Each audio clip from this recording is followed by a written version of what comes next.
Greetings, Ani, Bonjour, Kwekwe, Tansi, Scano. It's Catherine from Moonstarlodge with Brian we're in Central Ontario, Georgia Bay area, and we bring all things Indigenous in art, spirituality, and education. And we've been doing a cartomancy series since the beginning of COVID, and we continue it. I've been collecting tarot since, officially collecting since 1974, so I'm interested in its use in my practice in counseling, and as many other psychologists and psychiatrists do, we're using this for archetype work and helping people deal with shadow issues and recurrent things that are troubling in life. This particular reading is for December 4th through 10th, 2023. So we're nearing the last quarter, or we are in the last quarter and nearing the end of our official 2023 calendar, for we start with a new moon on the 12th of December, and that's the beginning of the Indigenous New Year as we approach Yule, which is an approximate time of New Year for many cultures. So I'm using the same decks as last week relating to ancestor work and shadow. And if you want to see a picture of those decks, it's up on Instagram and Facebook page. Just look for last week's video. Let's go to the cards, Brian. So I decided to switch it up and switch out the Dream Keepers for the Ancestor deck. Usually these are clarifiers, but it's a tarot deck, and if the ancestors wanted to be known, what better than an Ancestors deck? And the individual clarifiers are above here as always. So we start out with the Nine of Cups, which is a significator card. It means that it's kind of the overarching energy that should be for the week. And it's always about happiness and feeling complete and having all your ducks in a row. Nines are numbers of completion. Tens are new beginnings. So this is about happiness with everything that's happening in life. And it's clarified by the Prophecy card from the Ancestors deck by Carrie Paris. That's interesting to me because with somebody who's achieved this degree of happiness and wisdom, the wisdom and the behaviors to bring this amount of happiness, probably they're going to experience the prophecy because they've reached a point of wisdom and the capacity, clairvoyantly and such, to get information, prophetic, divine information. The Nine is followed by the Queen of Cups, who is a very wonderful, wise, emotionally mature, and emotionally stable individual who gives of herself in very similar ways to the Empress.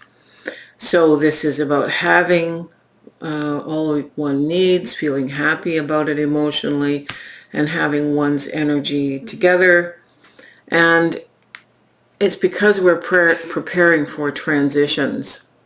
And this is the Lantern Oracle. You have all of the inner resources you need to cross whatever bridges arise on your path. So these are really great cards, and we're going to see that we're moving into some not really great cards, but we are going to deal with it. We also have the Seven of Cups, which is wishes and illusions, and some of the things that we're getting information about are good for us and other things are not. So we have to be careful of not going down the old proverbial rabbit hole and chasing something which isn't good for us. It's clarified by the Two of Swords, and this is where things begin to change. The Two of Swords can be seen as somebody who's just shut off the world and has turned in. The historical meaning of this card is coming to peace.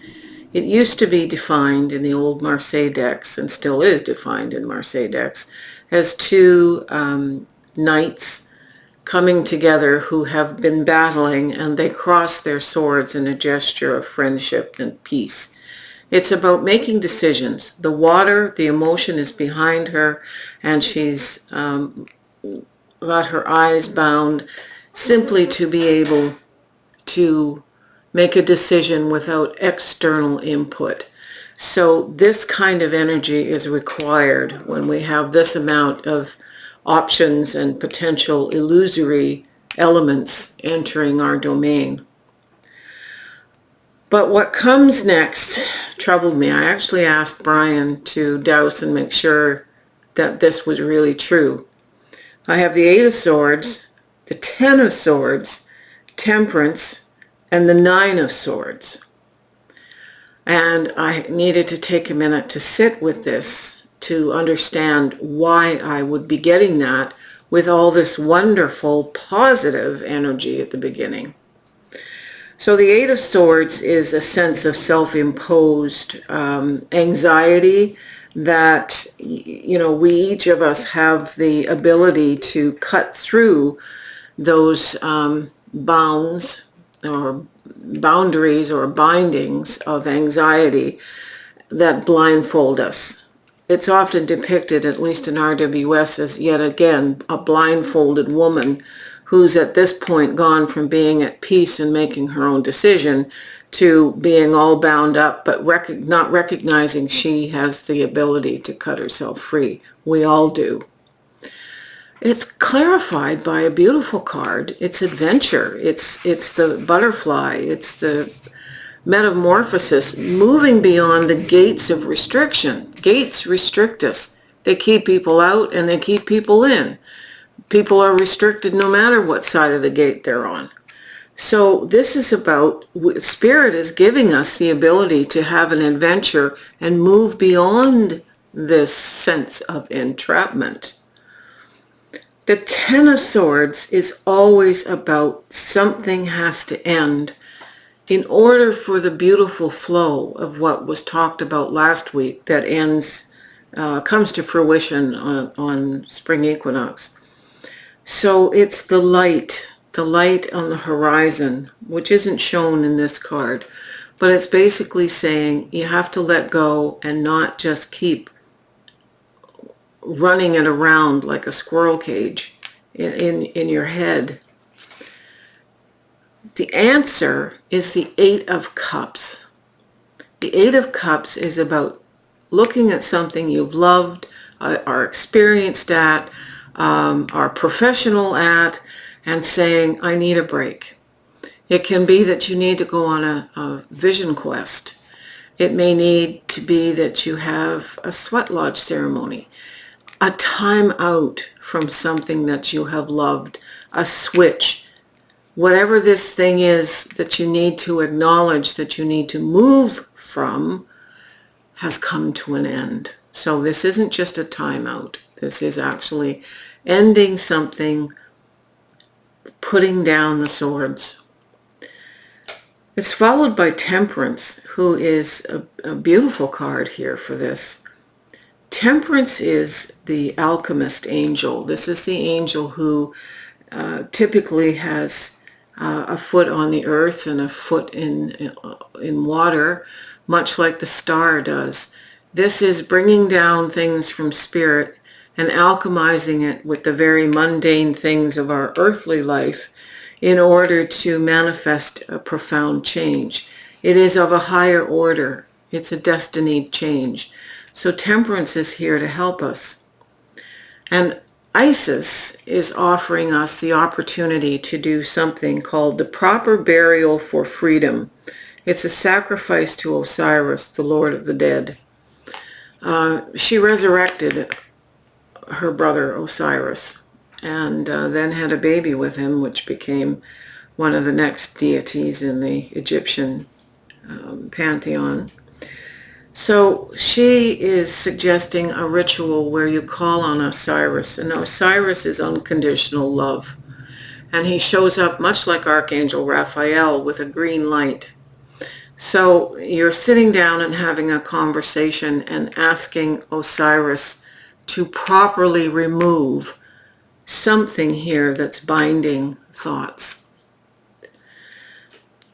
I'd not ever pulled this card before, so I had to clarify and double check what it referenced here, because having read the book, you know, it was a long time ago. So it really is, there is an opportunity that we've never experienced before to help alchemize and change things. This is also about artistic expression. Tapping into a little bit of Wands energy, really. The final card is the Nine of Swords. And the proper burial of this is basically the dark night of the soul. And what freaked me out when I pulled the cards, the Lilith card is calcination, the dark night of the soul. So it's coming to an end, whatever ruined or seems to have ruined this. I get the sense that this actually, the cups energy, the emotional balance, gives us the ability to very quickly transition out of our dark night of the soul. That always comes from a place of fear. Fear and our faith in life and the universe cannot exist on the same continuum. You can flip the camera, Brian. So that was a wonderful reading for this time, ending on the 10th of December. And looking forward to letting go anything before the new year starts. And that's the best way for it to be. As much as I didn't really like seeing those cards, it's exactly the logical, perfect ending. So if you like the reading, give us a thumbs up. Send me a coffee or a hot chocolate to Brian. He doesn't drink coffee. On Ko-fi or coffee, however you say it. And subscribe if you haven't, and have a blessed week. Aho. Peace.